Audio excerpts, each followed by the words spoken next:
여러분 안녕하십니까? 나카무라입니다. 오늘은 사과나 감사의 표현 속에서 쓰이는 도코로라는 말에 대해서 설명드리겠습니다. 바쁘게 일을 하고 있는 사람에게 말을 걸 때는 우선 양해를 구하죠. 바쁘신데 죄송합니다 라는 말, 이것을 일본어로 말하면 오이소가시 도코로 스미마센, 오이소가시 도코로 스미마센 라고 합니다. 이 경우 도코로라는 말은 그런 상황인데 라는 뜻입니다. 오이소가시 도코로라는 말은 당신이 이렇게 바쁜 상황에 있는데 말을 걸어서 죄송합니다. 그것이 오이소가시 도코로 스미마센 라고 하는 표현입니다. 그리고 만약에 어떤 리포터가 술집에 가서 손님에게 인터뷰를 할 때에는 우선 양해를 구하겠지요. 술을 마시고 있는데 죄송합니다 라는 말을 할 때 일본어로 오사케を飲んでいるところすみません、오사케を飲んでいるところすみません라고 해서 인터뷰를 시작합니다. 그리고 일본의 비즈니스의 세계에서는 자주 쓰이는 말이 있는데요. 토요일이나 일요일, 쉬고 있는 날에 동료에게 황급히 물어봐야 할 것이 있는 경우 전화를 걸어서 쉬는 날인데 죄송합니다 라는 말을 합니다. 그것을 일본어로 오야스미노 토코로 스미마센, 오야스미노 토코로 스미마센 라고 합니다. 이때 오야스미라는 것은 쉬는 날이라서 집에서 편히 지내고 있다라는 뜻입니다. 자고 있다는 뜻이 아닙니다. 토요일이나 일요일, 쉬는 날에 동료나 상사에게 전화를 걸거나 이메일을 보낼 때는 맨 처음에 오야스미노 도코로 스미마센 이라는 말을 합니다. 그리고 회사에서 낮 12시가 지나서 부장이 식사를 하기 시작했습니다. 그 부장에게 무슨 일이 있어도 지금 당장 물어봐야 할 것이 생겼어요. 부장이 식사 중이지만 지금 물어봐야 됩니다. 그런 경우 식사 중이신데 죄송합니다 라는 말을 걸어야 하겠죠. 그것을 일본어로 오쇼쿠지中のところすみません、오쇼쿠지中のところすみません라고 해서 부장에게 물어봅니다. 이런 식으로 사과를 할 때, 즉 스미마센이라고 하는 경우에 스미마센 앞에 무어모 도코로라는 말을 붙입니다. 그리고 감사의 뜻을 표할 때에도 무어모 도코로라는 말을 쓰는 경우가 있습니다. 예를 들어서 어떤 모임에서 사회자가 이런 말을 할 때가 있죠. 오늘은 바쁘신 와중에 이렇게 수고하셔서 모여주셔서 감사합니다 라고 할 때 일본어로 本日はお忙しいところわざわざお集まりくださり誠にありがとうございます。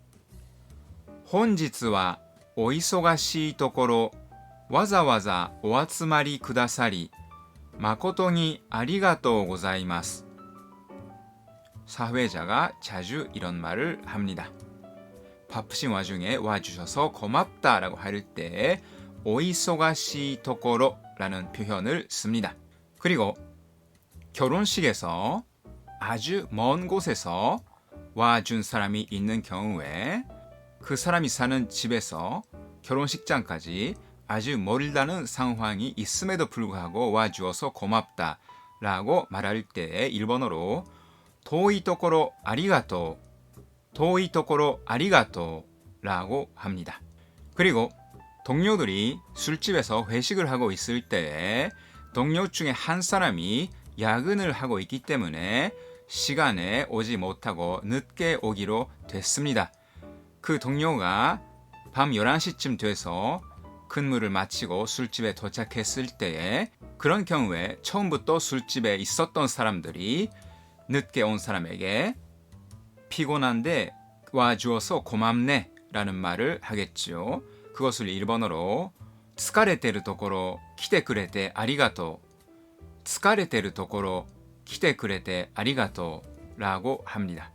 이런 식으로 일본 사람들은 사과를 할 때 그리고 감사의 뜻을 표할 때에 뭐뭐 하는 상황인데 라는 뜻으로 도코로라는 말을 자주 사용합니다.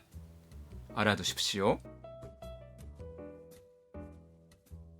저는 요즘 캐리 그링크마이어라는 미국 사람이 쓴 이런 책을 읽었습니다. 캐리 그링크마이어라는 사람은 파이낸셜 어드바이저로서 활동한 사람인데요. 그 사람이 지금 78살입니다. 이 책은 파트 1과 파트 2로 나누어져 있는데요. 파트 1은 그 사람의 소년 시절 이야기가 적혀 있습니다.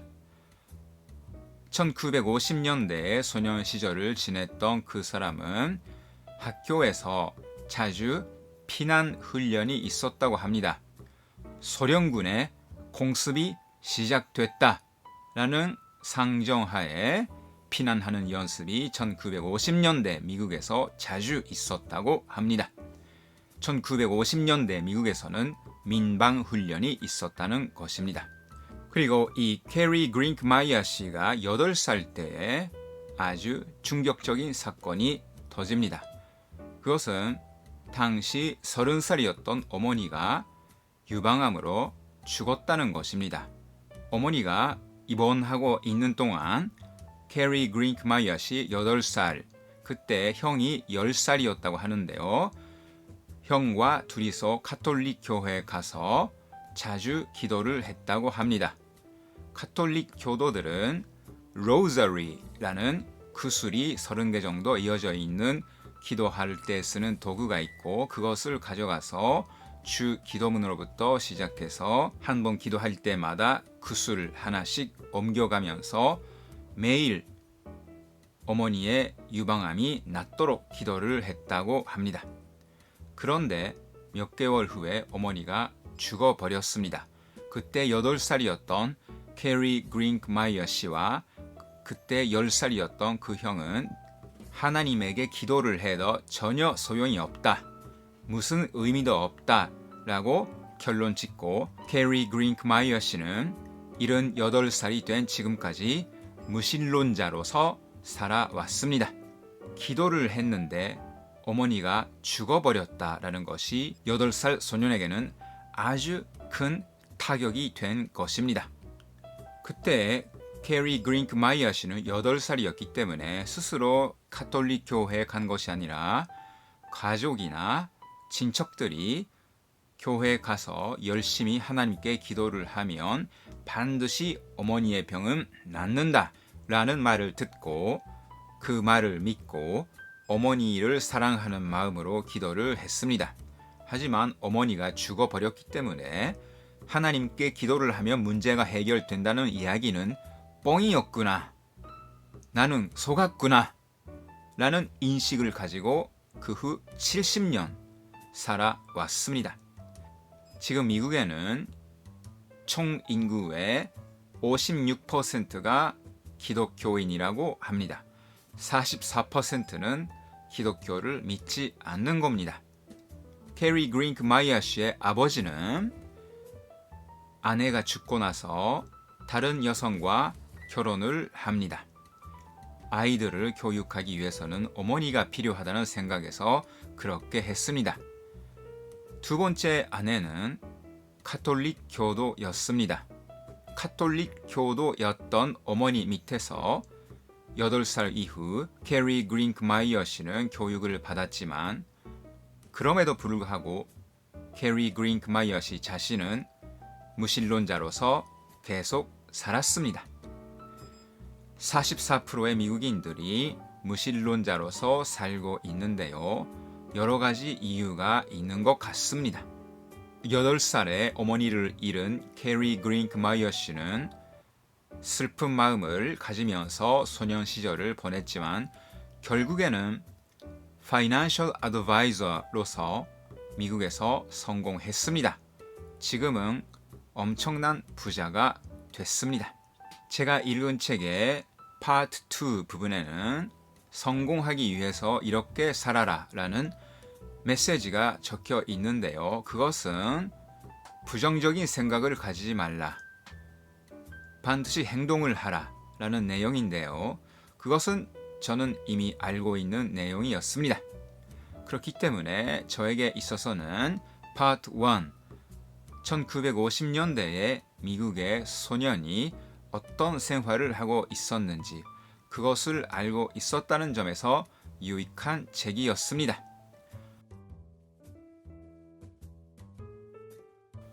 오늘은 여기까지 하겠습니다. 여러분 또 뵙겠습니다.